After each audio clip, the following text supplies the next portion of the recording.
General Yahya ने मार्च 1969 में सदर अयूब खान को इस्तीफा देने पर मजबूर किया और चीफ मार्शल एडमिनिस्ट्रेटर बन गए।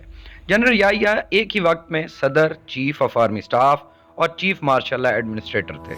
जनरल याहिया चूंकि अयूब खान के जवाल के असबाब देख चुके थे, इसीलिए जनरल याहिया ने सियासतदानों से लड़ाई लड़ने की बजाय मुस्बत हिकमत अमली अपनाई और अयूब खान के दौर में लगी तमाम सियासी जमातों पर पाबंदियां उठाने का हुक्म जारी किया। जनरल याहिया ने अयूब खान के मुतनाज़ा आइन को भी ख़त्म कर दिया।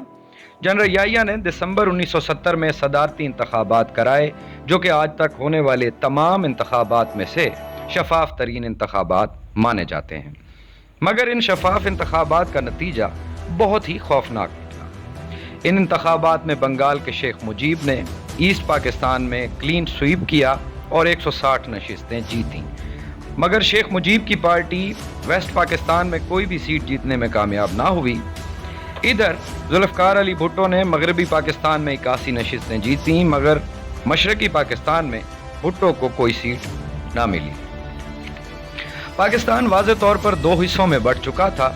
पूरा मशरक़ी पाकिस्तान शेख मुजीब के साथ खड़ा था और शेख मुजीब आइनी लिहाज से पाकिस्तान के नए हुक्मरान थे। जनरल याहिया की जिम्मेदारी थी कि उन्हें इक़्तिदार मुंतकिल कर देते। इस मकसद के लिए जनरल याहिया ने 1 फरवरी 1971 में कौमी असम्बली का इजलास बुलाया।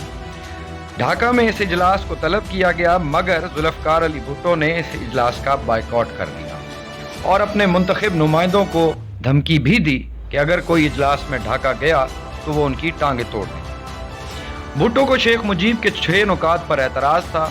भुट्टो समझते थे कि शेख मुजीब के 6 नुकात पाकिस्तान से अलहदगी के नुकात हैं, मगर माहिरीन कहते थे कि एतराज़ात के बावजूद भुट्टो को इजलास में शिरकत करनी चाहिए। इन सारे मामलात के दरमियान भुट्टो ने जनरल याहिया पर इजलास मुलतवी करने के लिए दबाव डाला और जनरल याहिया ने भुट्टो के दबाव में इजलास मुलतवी कर दिया। इजलास मुलतवी होने का ऐलान हुआ। मशरक़ी पाकिस्तान में अब आग लग चुकी थी। बंगाली कौम ये समझ चुकी थी कि पाकिस्तान के अशराफिया इक़्तिदार बंगालियों को मुंतकिल नहीं करना चाहती और मशरक़ी पाकिस्तान में सिविल नाफरमानी की तहरीक चल पड़ी। भारत तो पहले ही मौका की तलाश में था और मौका का फ़ायदा उठाते हुए अलहदगी पसंद तहरीक मुक्ति बाहिनियों के ज़रिए पाक फ़ौज और पाकिस्तान हामियों पर हमले शुरू कर दिए। ये पाकिस्तान बचाने का आखिरी मौका था। अगर जनरल याहिया उस वक्त भी इजलास बुला लेते और इक़्तिदार आइन के मुताबिक इंतखाब जीतने वाले के सपुर्द कर देते तो पाकिस्तान की तारीख आज कुछ और होती। जनरल याहिया ने सबके बरक्स फौजी ऑपरेशन शुरू कर दिया और एहतजाज करने वालों को कुचलने लगे। और यहाँ ये बात भी बहुत अहम है कि फौजी ऑपरेशन को भुट्टो समेत तमाम मगरबी जमातों की हिमायत भी हासिल थी। पाक फ़ौज ने मुक्ति बानियों की बगावत को तो 9 माह में कुचल दिया, मगर फौजी एक्शन के नतीजे में नफरत की नदी का पानी सरों से बहुत ऊंचा चला गया। भारत ने अपनी शिकस्त को नाकाम होते देखा तो इंटरनेशनल बॉर्डर क्रॉस करके मशरक़ी पाकिस्तान पर हमला कर दिया। पाक फौज चारों तरफ से घेरे में आ गई। सप्लाई लाइन का मरकज़ 1000 किलोमीटर दूर था और जोग्राफिया भी हमारे खिलाफ था। दुश्मन चारों तरफ से हमें घेरा डाल चुका था। पाक फौज की सप्लाई लाइन कटने के बाद मशरक़ी पाकिस्तान की ज़मीन बेगानी हो चुकी थी, मगर पाक फौज के जवान बहुत बहादुरी से लड़े, मगर ये एक हारी हुई जंग थी जिसे तूल तो दिया जा सकता था मगर जीता नहीं। और हुआ भी यही। पाकिस्तान को अपनी तारीख की सबसे शर्मनाक शिकस्त से दो चार होना पड़ा और हमारे 90,000 फौजियों को भारत ने कैदी बना दिया। गो के मुल्क तोड़ने का जिम्मेदार कोई एक शख्स नहीं होता, इसके पीछे सैकड़ों अवामिल होते हैं। लेकिन अगर ये देखना हो कि आखिरी वक्त में वो कौन सा शख्स था जो पाकिस्तान को बचा सकता था लेकिन उसने नहीं बचाया, तो वो था जनरल याहिया।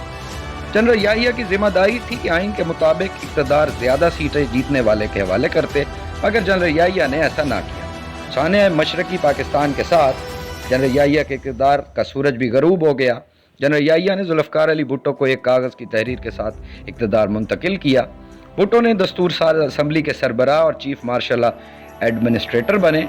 उन्होंने इक़्तिदार संभाला और जनरल याहिया को नज़रबंद कर दिया। जनरल याहिया की ज़्यादातर ज़िंदगी नज़रबंदी में ही गुजरी। इधर सकूत ढाका के बाद मुसलसल फ़ौजी बगावतें चलती रहीं और अलहदगी के 4 साल बाद शेख मुजीब को नौजवान फ़ौजी अफसरों ने घर में घुसकर कत्ल कर दिया। सकूत ढाका के 10 साल के अरसे के अंदर सकूत ढाका के तीनों किरदार मौत की वादी में चले गए। सानहे की वजूहात जानने के लिए पाकिस्तान में कमीशन कायम किया, जिसकी सरबराही चीफ जस्टिस हमूदुर रहमान ने की।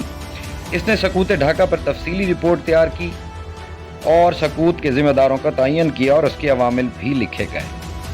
ये रिपोर्ट भुट्टो के दौर में मुकम्मल हो गई थी, लेकिन चंद मसलहतों के पेश नज़र रिपोर्ट को शाया नहीं किया गया।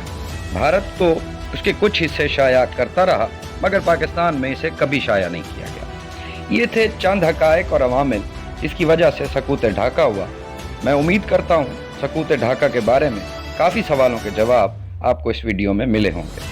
अगर ये वीडियो आपको पसंद आई हो तो चैनल को सब्सक्राइब कीजिए और अपनी कीमती राय से आगाह कीजिए। बहुत शुक्रिया।